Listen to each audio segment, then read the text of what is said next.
Hello and welcome to Full Contact Nerd. I'm Cris Alvarez and thank you for listening. I'm speaking with Ellen Datlow, editor of Edited By, to be published by Subterranean Press, September 30th, 2020. Thank you for speaking with me. You're very welcome. It's a pleasure. So, I see from your bios that I've seen online, you started editing in 1980 for OMNI magazine. Is that correct? Yep, I started. I started as associate fiction editor there, and worked there for about 17 years. Okay. So how did you get into editing work back then? You mean editing anthologies or editing in general? Oh, both actually. Well, I started in book publishing for about 5 years and didn't get any place, mainstream book publishing. And then I was at a point when I was unemployed. Someone where I used to work at Holt, Reinhardt and Winston, suggested I try a new magazine called OMNI that was publishing nonfiction, science, and science fiction. And he knew I was interested in science fiction, so he suggested I check them out. They had just started. I think their first issue was October 1978. This was around 1979, the summer probably, I'm guessing.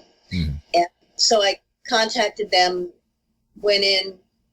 Ben Bova was a fiction editor at the time, and I begged. He didn't have an assistant. He had a secretary who wasn't interested or didn't read science fiction. Usually when you have an editor, they have an assistant or someone who's reading the slush pile for them. So I said, I'll do it. I'd love to work here. And basically I nagged him and Frank Kendig, who was the editor, which is kind of the editor-in-chief of the whole magazine, for a few months. And I think Ben knew that Frank was going to be kicked out, and Ben was promoted to editor, actually.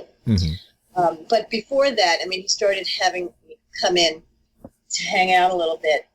And he went to the Brighton Worldcon in 1989, I believe it was, in August. And I was going to California for a week or two. I forget how long, but there was 1 week where I got back a week before he was getting back. And he had this huge slush pile because there was no one but him to read it. I said, I'll read your slush pile. I'll go through your slush pile before you get back. And initially he said no. He didn't know me from a hole in the wall. But anyway, eventually he called back and said, yeah, okay, you can come in and read my slush pile. And of course he got back and I was totally finished with the slush pile. It was about 2 feet high at the time when it started. But anyway, he was promoted. They brought in Bob Sheckley, who was not really, I'm not sure he ever edited anything. He might have. He never worked at a publishing company, I know that. But he was known for being a writer. And initially, OMNI wanted writers, like famous writers, to run the fiction department, basically to counteract the reputation of, it was owned by Penthouse. So to counteract that, they wanted someone, who was well known in the fiction community to give it credibility. The fiction, which is why they originally hired Ben, who had been at Analog for many years and won a whole bunch of Hugos for them. And then so they brought in Bob Sheckley, and then they made me associate fiction editor, which meant I would read. Well, neither Bob nor I really knew much about the hierarchy of working together. And so usually the assistant or the secretary, the assistant reads all the slush, but everything that's not slush, everything that's by well-known writers or was sent in by agents, are usually read by the editor themselves. But since neither of us had any clue as to how this worked, I read everything first and passed on what I thought was good to Bob. After about a year and a half, Bob left to go back to writing. He had a writer's block for about a year and a half, which is why he took the job. And also it was good money and great expense account and prestige. But anyway, that's how I got to OMNI, basically. Now, I was supposed to be doing science fiction mostly, and a little bit of fantasy, but it was mostly supposed to be science fiction and not supposed to be any horror, although Ben Bova did publish Sand Kings, but that was science fiction horror, and he had published George in Analog, and it won the Hugo. And I can't remember if Way of Course, he won for Way of Course and Dragon. He either won 2 Hugos and 2 Nebulas that year, and 1 Hugo and 1, I can't remember which, for those 2 stories from OMNI. But anyway, Omni started publishing about 4 or 5 pieces of fiction a month, but it got less and less each year because the more advertising you got, in a way, the smaller the well of the magazine gets. You have more advertising, but less content. So all the nonfiction and fiction was cut back, and so after a while, I was only editing like maybe 2 or 3 stories an issue. Well, this was even in '89. I mean, I started in '80. I think I became the fiction editor around '81. I'm not sure exactly, or maybe it was '80. It was the fall of '80 or '81, I forget. But one of the editors at Penthouse approached me and said, I may have a deal to publish to package a bunch of anthologies. Would you be interested? You want to pitch? Give me 5 pitches and we can see what happens. So I gave him, at the time, because Ben wouldn't let me buy certain stories. Initially, I had to answer to Ben. I wasn't totally independent. I had to show him everything I wanted to buy for the first year or so. Mm-hmm. And so he wouldn't let me buy certain horror stories, and I thought that some stories were too sexual for Omni. We try to differentiate ourselves from Penthouse. Mm-hmm. It was, and I was just feeling my way into being a fiction editor and making choices and deciding what was right for Omni and what wasn't. So anyway, from what I turned down, but I loved, I made a list of like 5 or 6 stories on different themes. And I handed these to the Penthouse editor with, broad thematic things, no titles, but just say, how about this, how about that? And even though the deal with the publisher never came through, the first 2 of the pitches became my first 2 half original anthologies, Alien Sex and Blood is Not Enough. Blood is Not Enough was vampirism, and Alien Sex was gender. And I did those things. I did not want a conflict of interest with my regular job at Omni. So basically I started with horror stories that I couldn't buy. And as I said, overtly sexual stories that I felt maybe was too graphic at the time for Omni. Mm-hmm. So that's how I got into doing anthologies, by kind of slipping into it from the Omni position. Mm-hmm. Yeah, Omni magazine was one of the magazines that got me into sci-fi when I was a little kid. So, mm-hmm. And I was looking, and the earliest story that I chose for edited by was Life Among the Invertebrates by Pat Murphy, and that was an Alien Sex. Mm-hmm. So from 1990. So that's the first story that I actually took from one of my anthologies. I would have taken, there's some very good stories in Blood is Not Enough, but I didn't take anything from there because the best thing, I think, The Rag Fawn by Rob Holstock and Gary Kilworth was published and won the World Fantasy Award, but it's really long. It's a novella, so I didn't want to take up that much space. So I saw that you also wrote an essay in 1980 called Time Traveler, so I'm curious about your... Oh, God. I hate writing. It was so massaged. I mean, they wanted the editors to write stuff, to pictorials, and I said, I can't write. They said, you have to do it.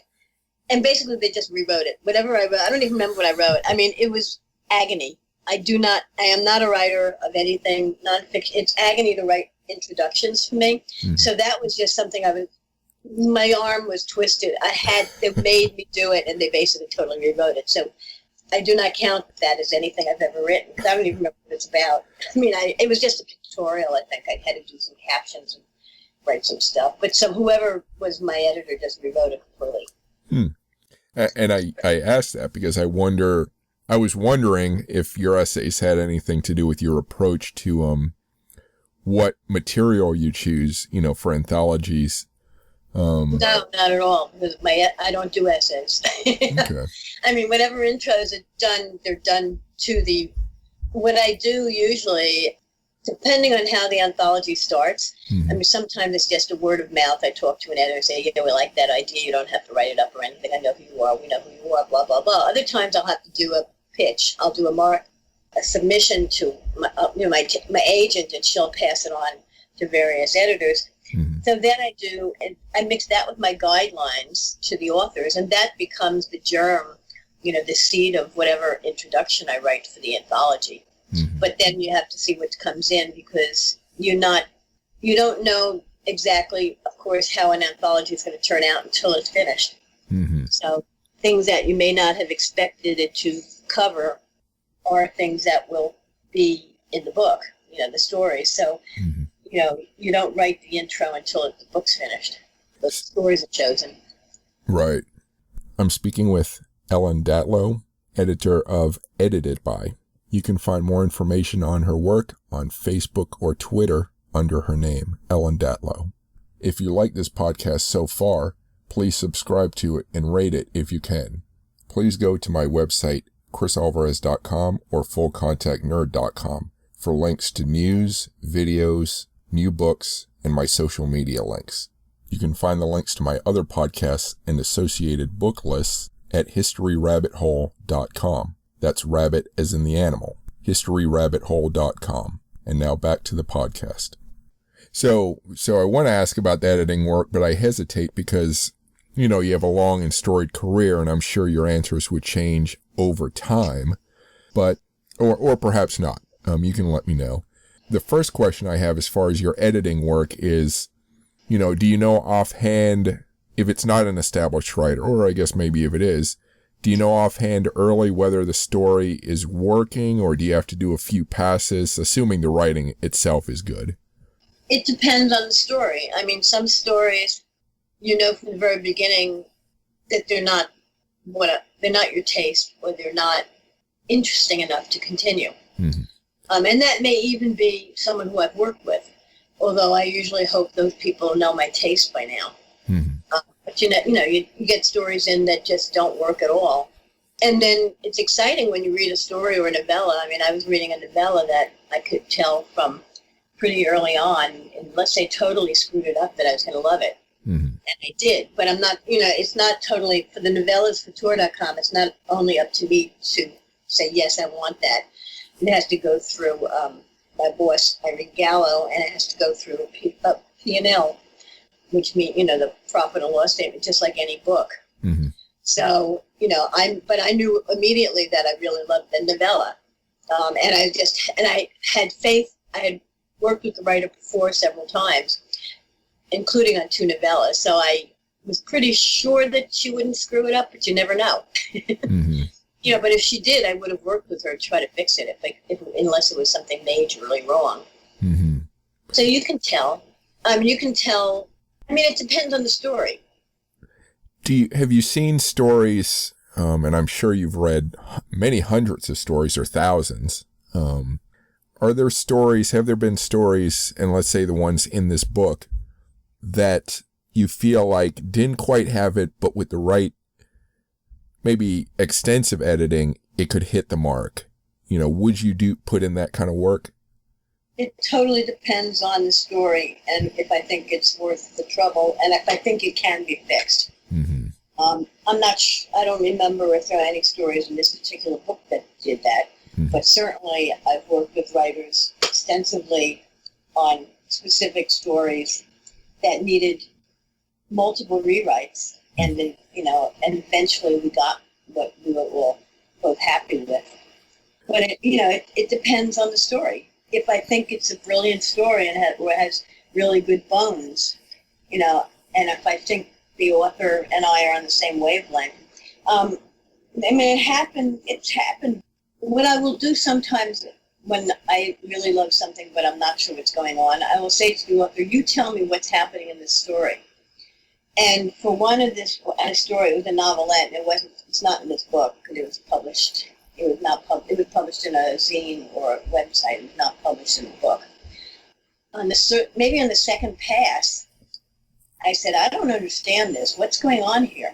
And when the author told me what was going on, I was like, whoa, that's not on the page at all. I did not get that. Are you kidding me? You have to put more in. You have to put more hints in so that at least some readers will figure out what the heck's going on. Because it was effective and it was really powerful, but there are obviously things that I completely missed. And that means if I miss it, then usually most readers are going to miss it. Because I consider myself, in a way, for a story that I think is really good, I consider myself the ideal reader. If I don't get it, a lot of other people aren't going to get it. comprehend what's going on. Mm-hmm. So totally, not very often. I mean, I don't have the time or energy to work with someone I've never worked with. I mean, I have, I've tried. Not as much now because I don't see a slush pile.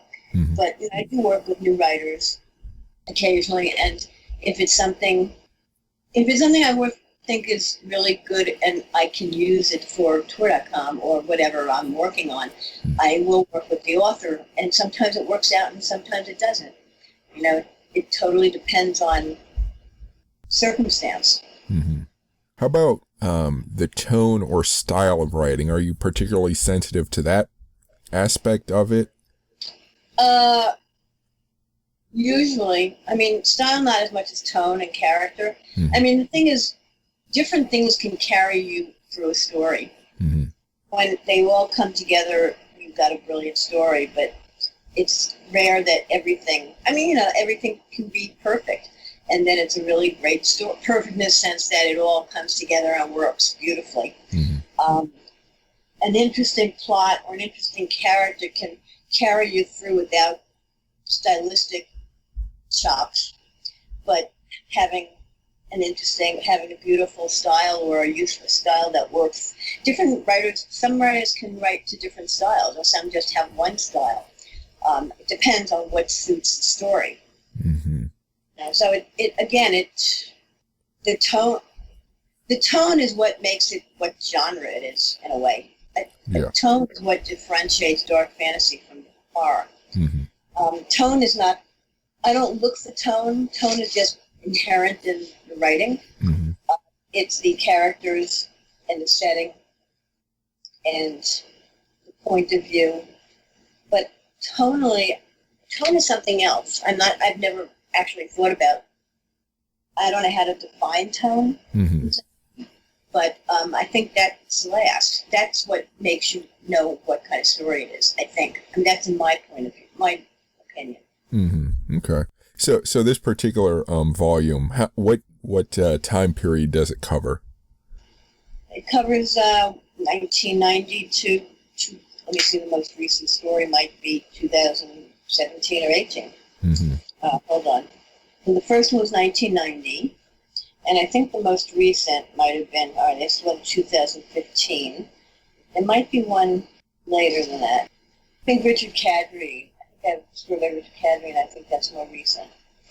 That may be the most recent. Let me see. Where is his story? I don't know where his story is. I guess I have them. Do I have them in the order of the stories? I'm not sure. I think so. We're looking at 2016, but I think there was one later than that. Okay. So, I guess these stories cover a range of genres? Oh, yeah. There's science fiction, fantasy, and horror. Mm-hmm. And a couple of them are just weird, Okay. Mm-hmm. For example, Elizabeth Bear's Sonny Liston Takes the Fall, which I really love. Mm-hmm. Then the Del Rey Anthology of Science Fiction and Fantasy. It's just really unusual, and I love it. Do you have a preferred genre? And also, does that affect how you do your editing work, or do you try to put your preferences out of mind, so to speak?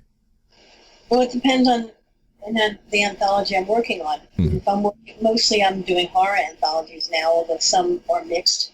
Dog Collection had mostly dark fantasy and some horror and maybe a little fantasy, but, there might have been one just weird one, but usually they're dark fantasy or horror in that particular book. Mm-hmm. When I work for tour.com, when I acquire short fiction, I've been trying to actually buy more science fiction. I'm not really interested in doing another science fiction anthology. I haven't done one in a long time. I actually prefer horror. Mm-hmm. The anthologies, usually the theme, although I'm actually doing a Shirley Jackson themed anthology, so that will be a mix of tones from her different, people influenced by different works of hers. Mm-hmm. So it usually depends on the theme. Like if I've done a Poe anthology or Lovecraft, I want it to be horror. Mm-hmm. Echoes with ghost stories, and usually I consider them pretty dark. So, but in this particular volume, you said it's just a mix? It's definitely a mix, yeah. And I don't think I have a Richard Cadre story in here, so I guess the most recent one might be the Stephen Graham Jones one. Sorry, I was like... Oh, no problem. So I did note mix. I mean, it's a real mix of science fiction, fantasy, and horror. I mean, it's got 72 letters, which was in my Vanishing Acts anthology. That's by Ted Chiang. And, you know, I've got several stories from my the fairy tale anthologies that that Terry Windling and I co-edited. So in a sense, or how should I word this? So the publishing business is, I don't want to say cutthroat, that might be too harsh a word, but it's very competitive. So I'm just wondering, you know, you have your established credentials. Do you still find it, is it still rough to get out there and get your pitches accepted or looked at? Absolutely. Oh yeah. I mean, each book is a chore. I mean, each book is separate from every other book, and it's always touch and go. I have dead anthology projects. I've had anthology projects that were dead for years. Like Final Cuts, my most recent anthologies came out from Blumhouse in Anchor, Doubleday, I think, and it's a movie horror anthology, all originals, and that idea was originally pitched to me by Casey Lansdale, Joe Lansdale's daughter, and she wanted to do, and we wanted to do one together and co-edit one, and we couldn't sell it. Her idea was to try to get. She had some contacts in Hollywood and tried to get some movie people to write stories. We could not sell that book. So I love movies and I love horror. I decided to do a reprint anthology, and I called it The Cutting Room, and I did that for Tachyon, and that was all reprints except one original, a very short story by Stephen Graham Jones. And so I kind of, because we couldn't sell the original one. So I published that and really enjoyed doing it. And then Lisa Morton and I co-edited an HWA anthology for Blumhouse called Haunted Nights. It was supposed to be a Halloween anthology, and it was, but they wanted to call it something broader. And so that did well enough. I approached my editor and said, "Would you like to do, a movie horror anthology?" And since it's Blumhouse Books, they're connected to the Blumhouse media empire, shall we say, a film guy, they said yes. So the title, Final Cuts, was the title that Casey came up with. And so I went back to Casey, and I didn't have to ask her blessing, but I didn't want to, tread on her toes. So I said, "I'm doing an anthology, the movie horror one, I'm doing it for Blumhouse. Can I use the title?" And she said, "Sure." So, so yes, I mean, so that, I don't know the time between we actually pitched the first idea of the book to when I sold it, but it was at least 5 years, if not more. And that happens. I have ideas floating around that I want to do, and no one's interested, and then someone else suddenly is interested, or not. Or once in a while I'm approached. I was approached with the Poe anthology. I was approached by Solaris. It was posed by Centennial coming up. And Alvarez is a British publisher. They approached me about doing a Poe-inspired anthology. And I said, yeah, that would be great. So how do you deal, when you get your collection of short stories together that you want for the anthology, and since it might take a long time, do you have some writers who pull their stories back for, they're going to publish elsewhere for some reason, or how do you manage that? They know that the book has to be, they know that the story is going to be in a book eventually. I mean, I don't buy the stories unless I have them in a contract with the publisher, so they know. It's not like I buy the stories in advance or solicit stories before I have a deal. So they know they have a contract with me, and I have a contract with the publisher. Now, if a book is delayed for some reason, I will go back to the author and say, "I hope this is okay," And in my contract with them, usually there's an exclusivity period. It can be from 1 year to 2 years, depending on what the publisher wants, with an exception for the year's best. Now, I have some writers, Joyce Carol Oates, if she likes an idea, she'll write it immediately. And she wrote a story. I tried to sell an anthology. Lisa Morton and I tried to sell another anthology. We couldn't sell it. But so what you do is when you have an idea, you ask various writers, I am trying to sell this anthology. Are you interested in writing for it? And people say yes or no. The problem with Joyce is if she's interested, she'll write the story immediately, which you do not want because you don't have a deal, you know. And so in that case, I had to tell her, we didn't sell the book. You can sell it, you know, please sell it elsewhere. But that's unusual. I mean, usually writers don't start the story until the book's sold. And that's what I expect, that they wait. So it does seem then that when you do pitch an anthology idea to publishers, that your reputation... And I have certain writers, but they're not committed if that's what you're going to ask. I mean, I can say I have these 5 writers, these best-selling writers interested. Mm-hmm. But just because they're interested doesn't mean they'll come through. Mm-hmm. I mean, hopefully they will. They're usually reliable. But, you know, things happen. The pandemic happened and people have lost all their creativity. Mm-hmm. You know, whatever. Someone dies in their family. Something happens. You know, just you cannot guarantee that a writer's going to write their story that they promised. I mean, they'll feel really guilty and I'll feel really badly. But, you know, what can you do? You can't do anything about it. Mm-hmm. Yeah.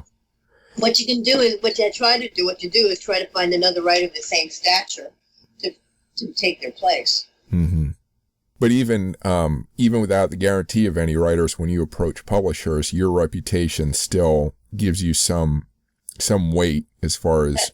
A bit, but they still want to know who's going to be in. They still want to know. Depends on the publisher. Mm-hmm. I mean, one book, I had to guarantee certain writers.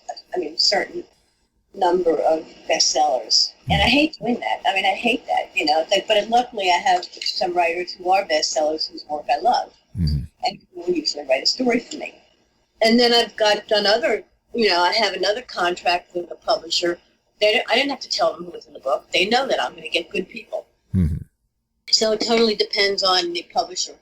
How do you, or do you even keep up with current trends as far as what ideas and you know, pop culture references are popular? I try to avoid them. Trends are not going to be, you cannot predict what's going to be a trend in 2 years. A book, from the start to the finish, from the idea to the publication of the book, it takes at least 2 years. Okay. At least. And by that point, the world moves on. Mm-hmm. You know, I'm not going to write to trend. Okay.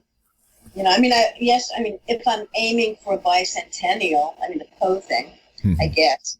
But I had you need enough time. I mean, I've had situations where a publisher wanted me to do a book for something. I said, that's ridiculous.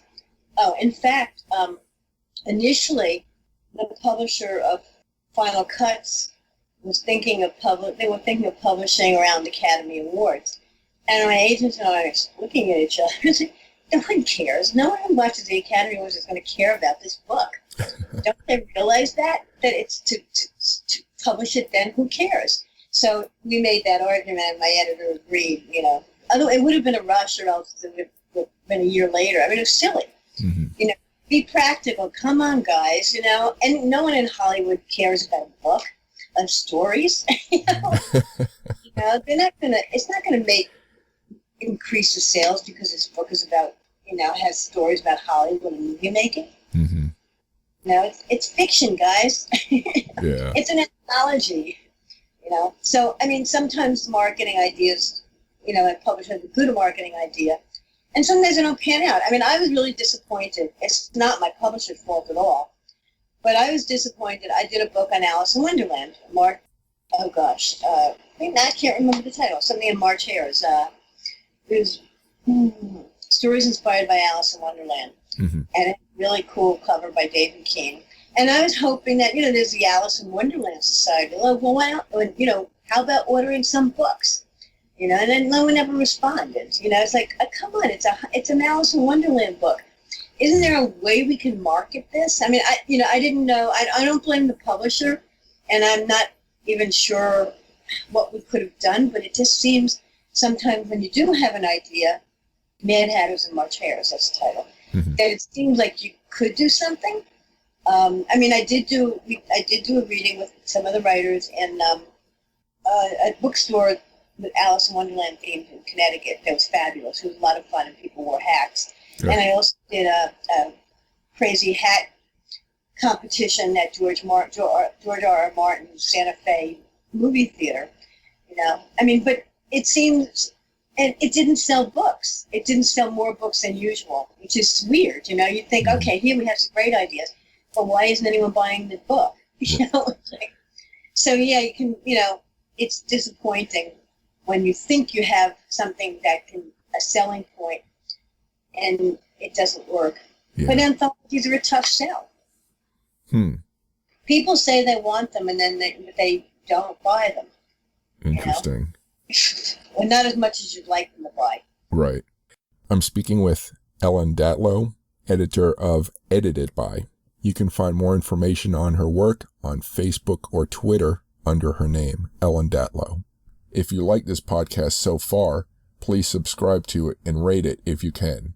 Please go to my website, crisalvarez.com or fullcontactnerd.com for links to news, videos, new books, and my social media links. You can find the links to my other podcasts and associated book lists at historyrabbithole.com. That's rabbit as in the animal. historyrabbithole.com. And now back to the podcast. So, is all the reading you do what you edit, or are you able to find time and energy to read other stuff? Mostly it's what I edit, because I'm working on the best horror of the year all the time. So I read things for that. I mean, I read novels for that, but I'm very choosy in the novels I pick to read. So, there are only one or two writers who I read no matter what they write. Bill Gibson and Jonathan Carroll. But Jonathan's stuff is often dark, so I can justify that. So how do you find the energy do you get tired reading, or do you have a way to just keep yourself going? Well, I can switch from different modes of reading. Like when I'm reading submissions, that's one thing. And right now I'm actually judging 2 writing contests. One, luckily I only have 3 stories to read, and the other I have to read 25 initially, and then me and the other judges are going to switch their top 5 or something. But if I get tired of doing one type of reading, then okay, well, I'll read something. I'll read an anthology for the year's best, or I will read some tour.com submissions. I have a couple. Luckily I'm working on enough projects that I can switch. And the internet's a terrible distraction.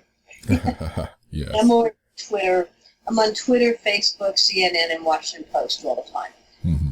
So even if a story seems to connect with maybe a current news item or something like that, that doesn't sway you as far as whether it'd be a good story to include in something. Not at all. Yeah. No, I mean, it's the story itself. I just started Survivor Song by Paul Tremblay, which he read part of the beginning of it at a KGB reading several months last year, I think. And I don't know when he actually finished it and went into production, but it was obviously before pandemic, but it's all about a pandemic that is exactly like what the government is doing now and fucking up. I'll use that word.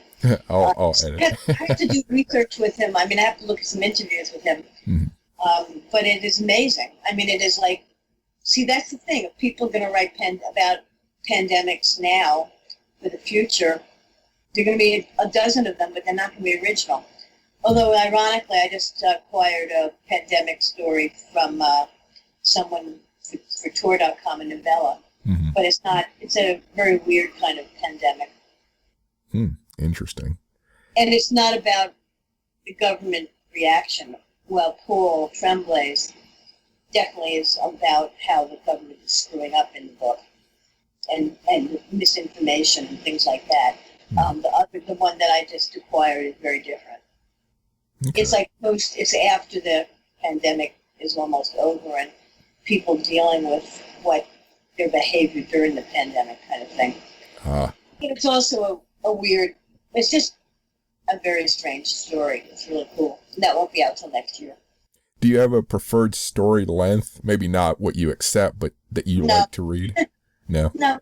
I mean, I usually want longer stories. I think stories under 3,000, 3,500 words in science fiction are really tough because they're not usually dense enough. There's not usually enough to them. You can do an amusing, lightweight story at that length, but I think it's hard to be really juicy and meaty. Mm-hmm. What do you think? I mean, I edit novellas. I don't edit novels at all. Mm-hmm. Well, I have. I have in the past. I mean, for a few years I was consulting for Tor, and I was editing Jonathan Carroll's novels and Paul Macaulay for about 3 of their novels. But then, luckily, they're pretty clean writers. I mean, by now they're expert in their structure is not an issue.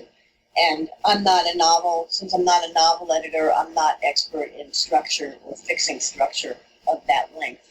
So that was not an issue. But I'm really not comfortable with novels and editing them. What have you come across flash fiction that you like? It's funny. Well, when I was at OMNI, I commissioned tons of it. I mean, what happened at OMNI is we didn't have, as we got less space for fiction and other things, I wanted to have more stories, and what I started doing was commissioning shorts, what I call them.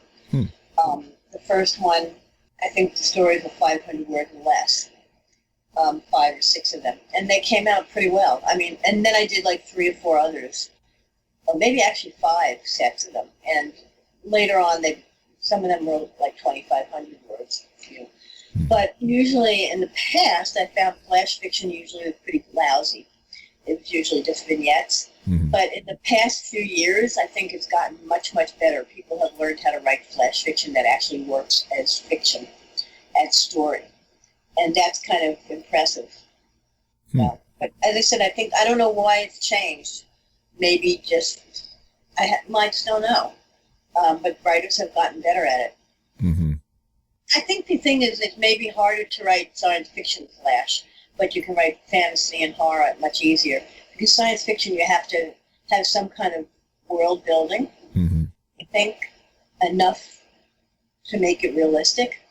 And that's really hard to do with flash. Right.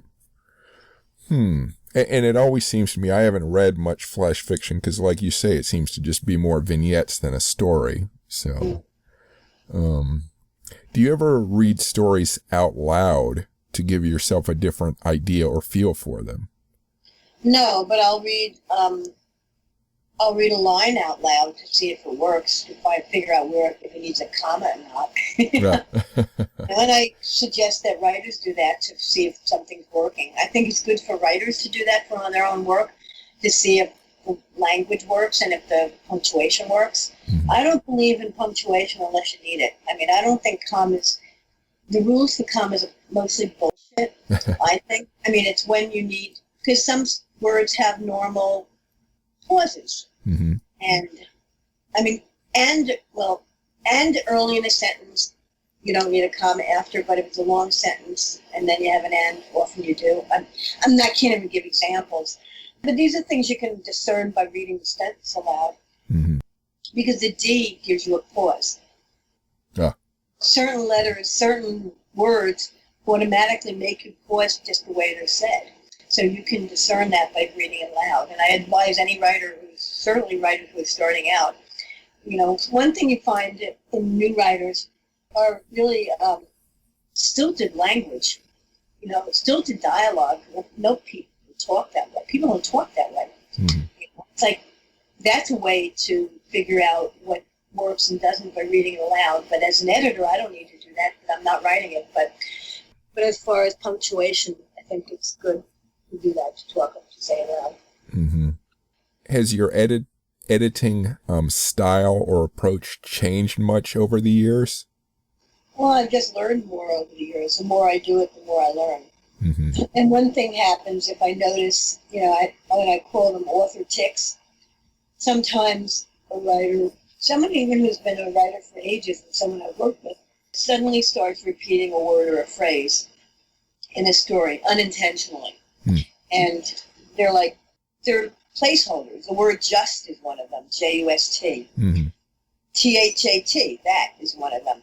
Often writers have too many that's. Mm-hmm. And so and now, of course, with computers, you can see, oh, you have 500 that's in 20 pages. Get rid of half of them. But I always go over them very carefully because there are sentences in which you do need the word that. And sometimes they take out too many. Mm-hmm. So, I've learned. But the thing is, that's something, once it jumps out at me, I can't not see it in a particular story. And then I start counting them. And it's like, oh, God, got to get rid of these. But no, everything I edit, I learn something. I'm learning, but nothing specific. Do you like editing on a computer or a hard paper? I don't do hard anymore. I mean, it has to be in a computer.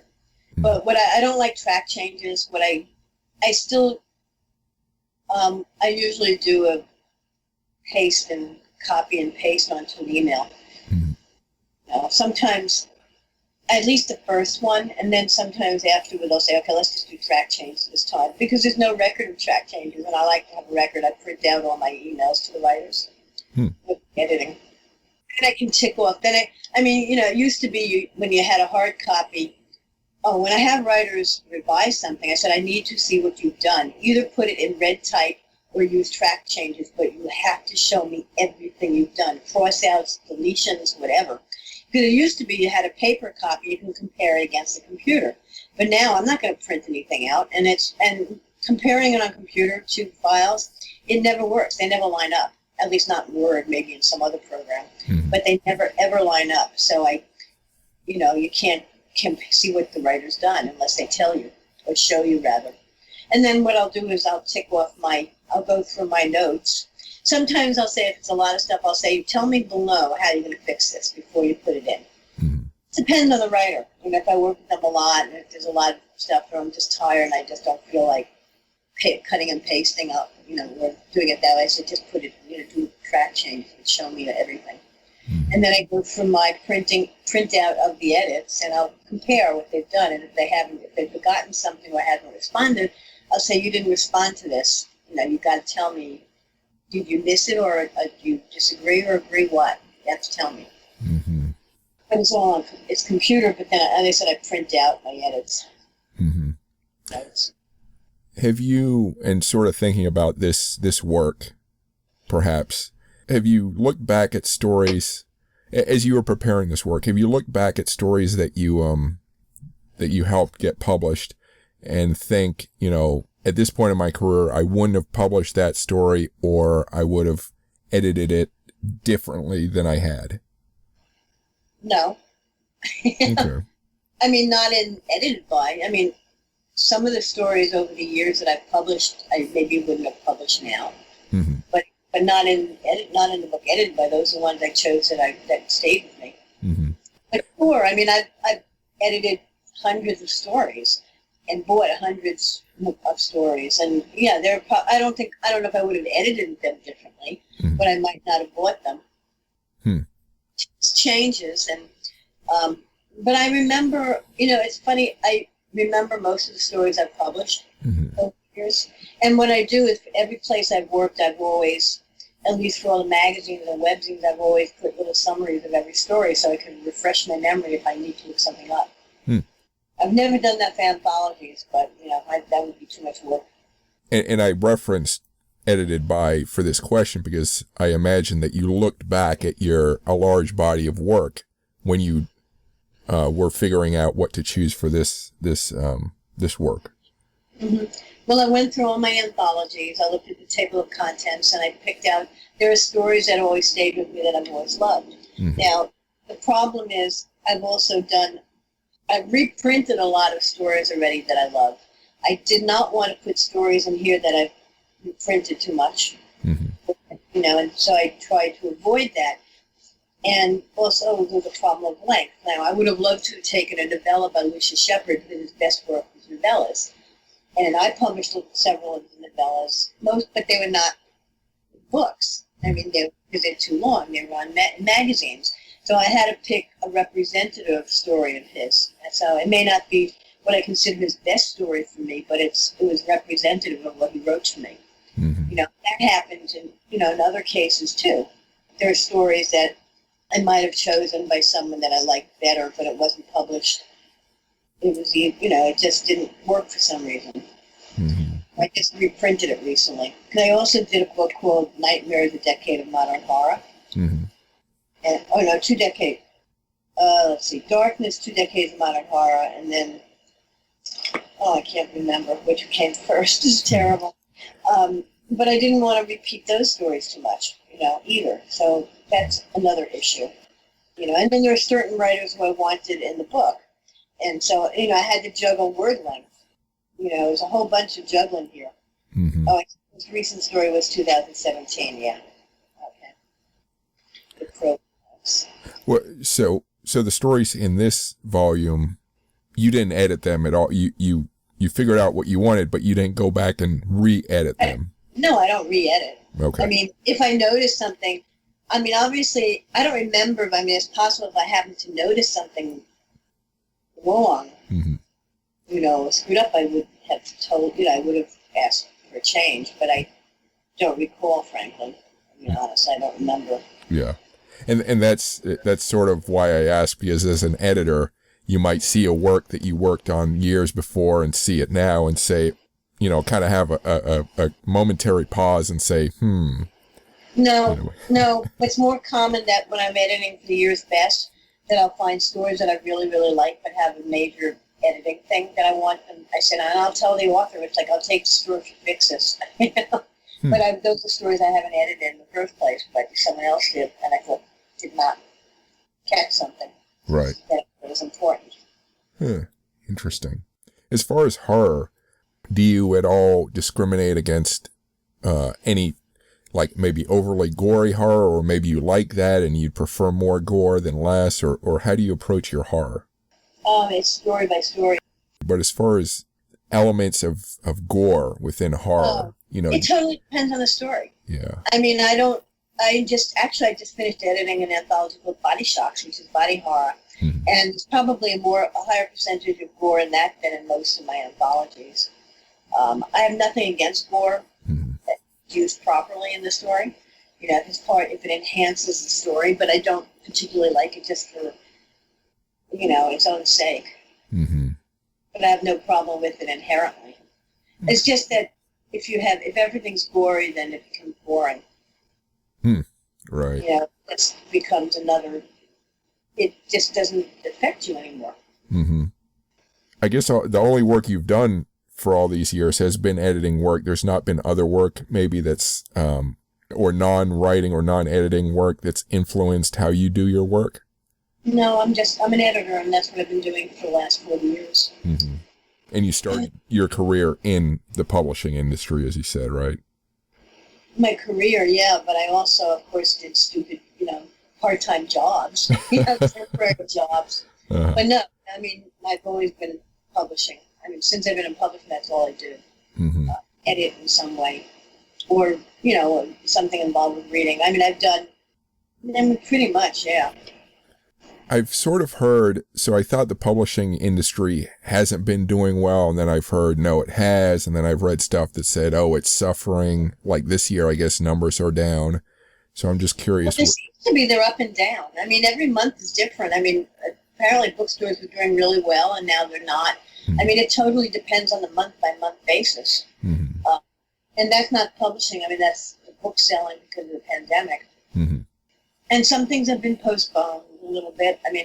My book, Best Horror, was supposed to come out in September. It's coming out now October 6th because the printers were backed up or something. Mm.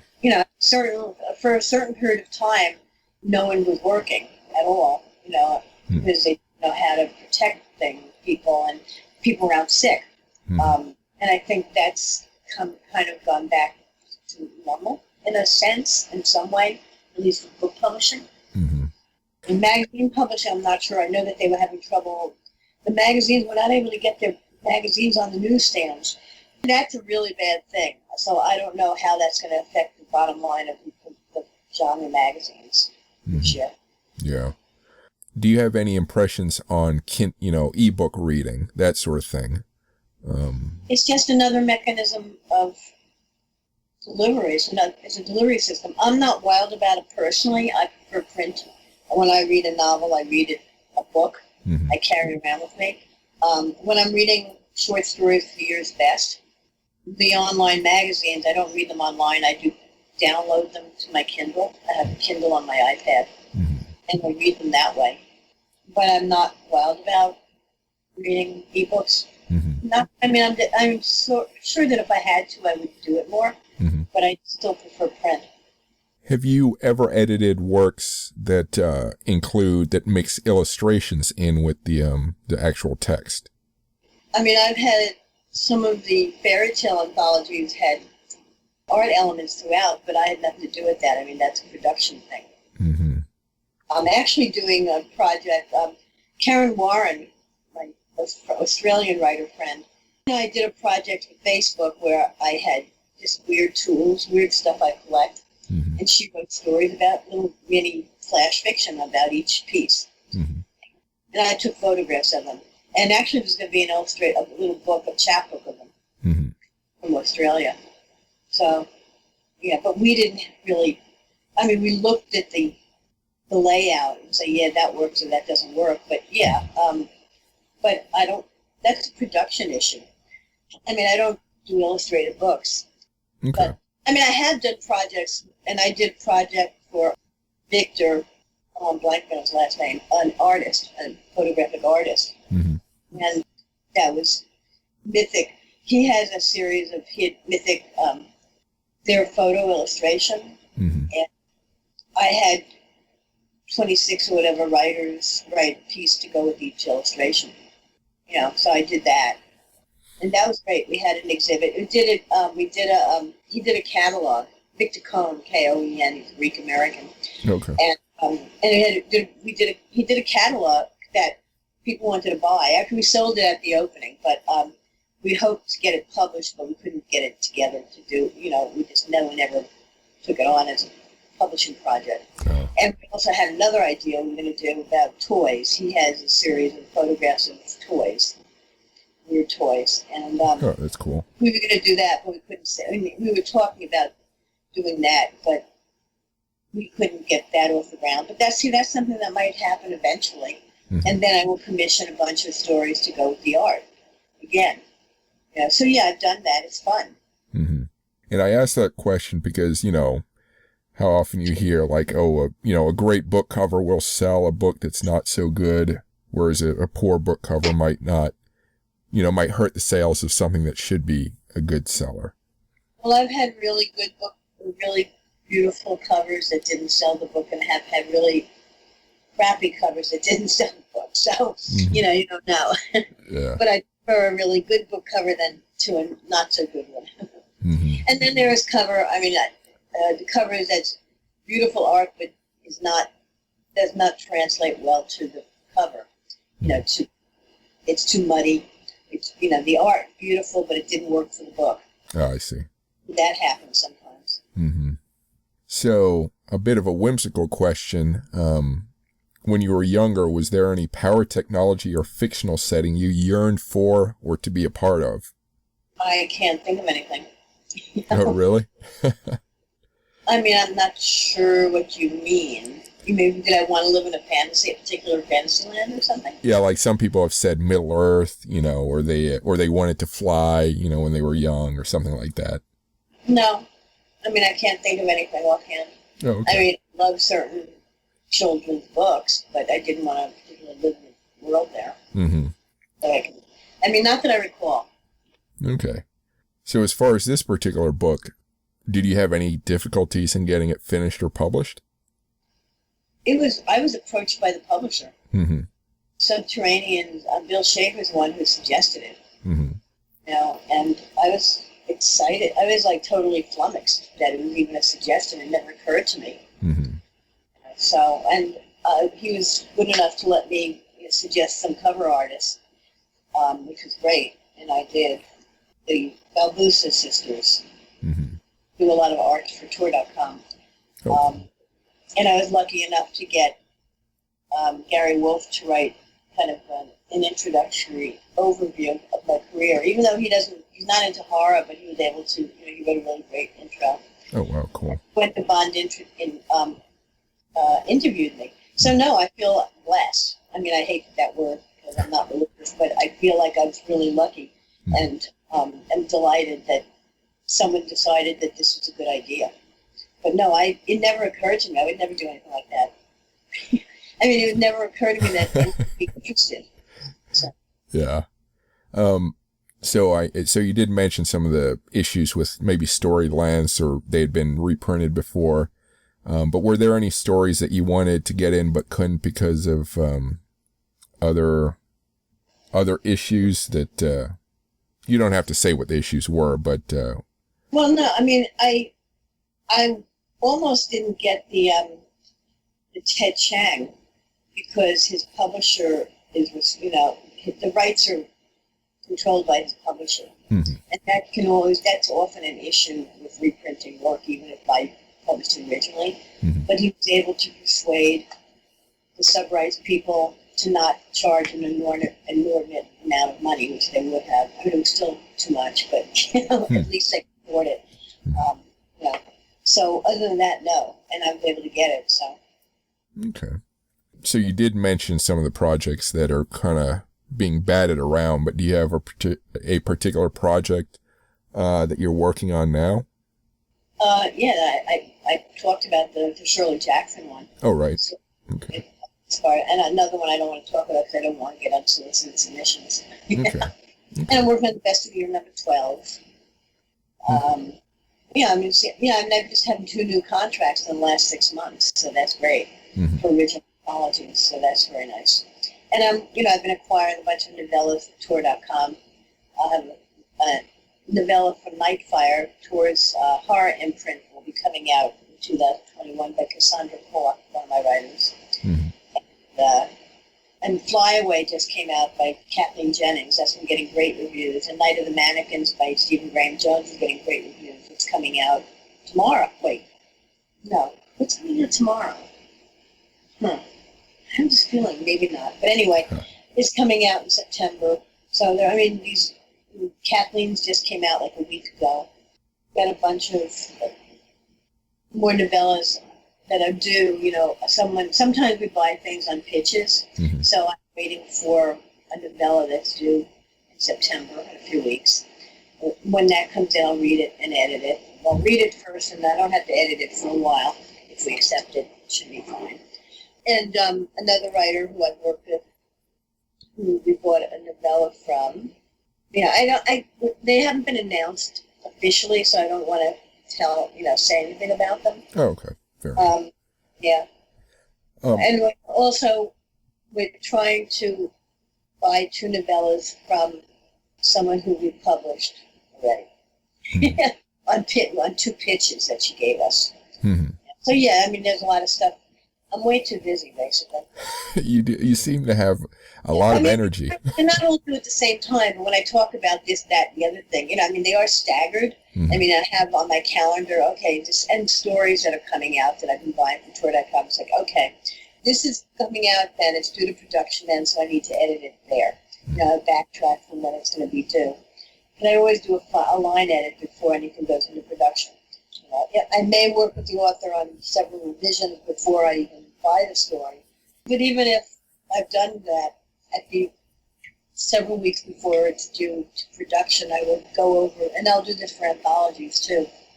For stories. I'll always do a final edit on everything. So you had touched on sci-fi horror. What's the question I have? I'm a fan of sci-fi horror.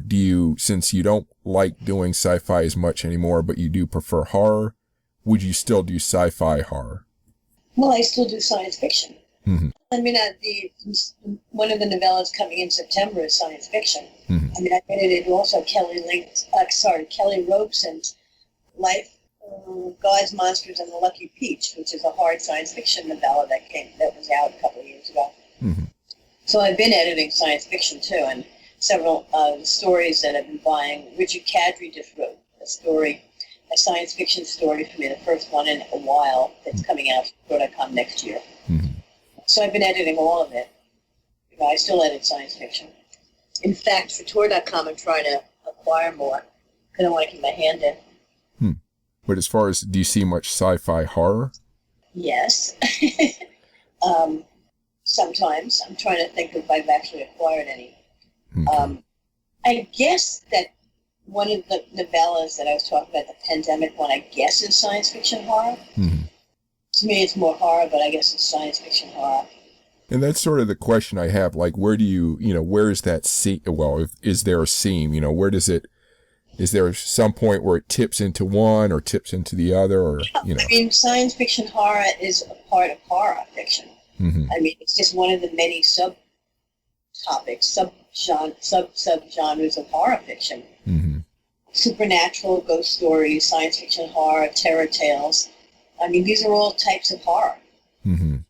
Alien, Lendingen and the Ant versus the Ants, The Fly, The Thing from another planet. These are all science fiction horror. I mean, it's a long tradition in horror, combined. Yeah. I mean, who goes there, which is what The Thing was made out of. I don't know. I mean, that may be one of the earliest. Maybe they're probably earlier ones than that. Mm-hmm. Okay. I just wanted to ask about that. Where can people find you online? Do you have a website or social media? I have a website that's not as up to date as it should be, but I'm always on Facebook and Twitter. Mm-hmm. And just people can look you up by your name? Yeah. I mean, if they want to actually contact me, there's a form on my website. Okay. And I'll spell out your name for listeners. Yeah, okay. Ellen is Ellen, and Datlow is Datlow.